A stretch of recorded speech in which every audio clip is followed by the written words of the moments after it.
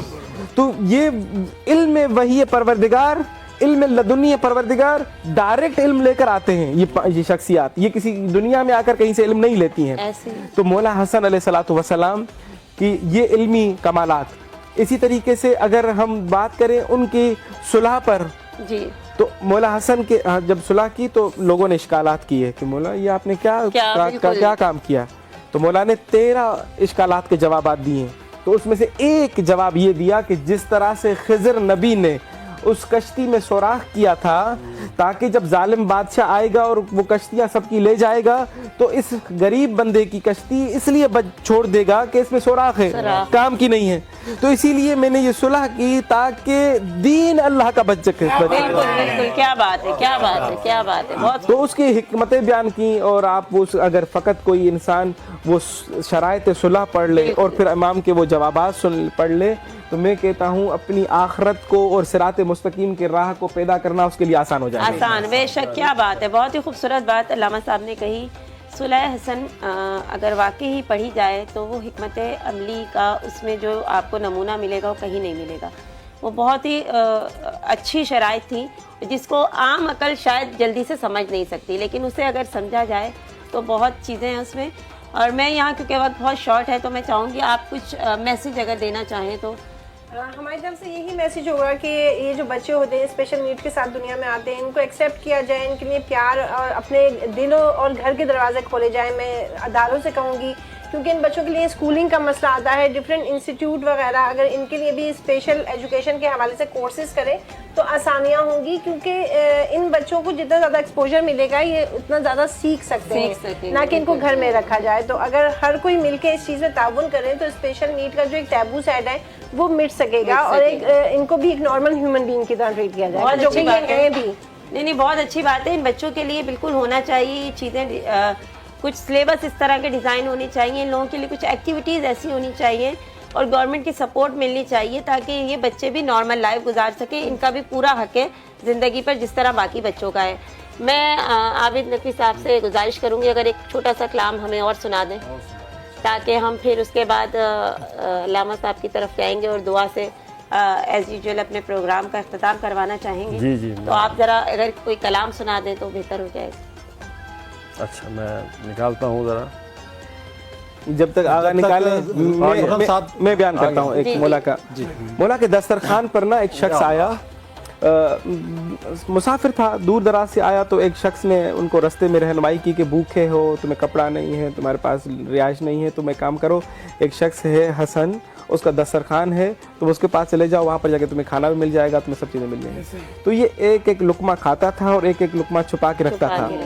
تو جب جانے لگا تو یہ لے کے جا رہا تھا تو امام حسن نے پوچھا کہ بھائی تمہیں اور کھانا چاہیے, میں اور دے دوں گا, لے جانا ساتھ میں, مگر یہ تم کیا کر رہے ہو, کس کے لیے لے کے جا رہے ہو؟ تو کہنے لگا کہ جب میں آ رہا تھا تو میری کسی نے رہنمائی کی تھی, ایک شخص تھا سوکھی روٹیاں پانی میں ڈبو کے اپنے گھٹنوں پہ توڑ کے کھا رہا تھا, میں چاہ رہا تھا کہ اس کے لیے بھی کھانا لے کے جاؤں. تو مولا حسن فرماتے ہیں کہ تمہیں پتا ہے وہ کون ہے؟ کہا کون ہے؟ کہا وہ میرے بابا علی ابن ابی طالب ہیں. کیا بات ہے, کیا بات ہے. تو وہ علی وہ ہیں کہ دسترخوان ہے, انہی کا دسترخوان ہے, مگر وہ اپنی زہد و تقوی میں اتنے باکمال تھے کہ وہ اللہ کی نعمتوں کو اس طریقے سے استعمال کرتے تھے. بالکل, کیا خوبصورت بات کہی آپ نے. جی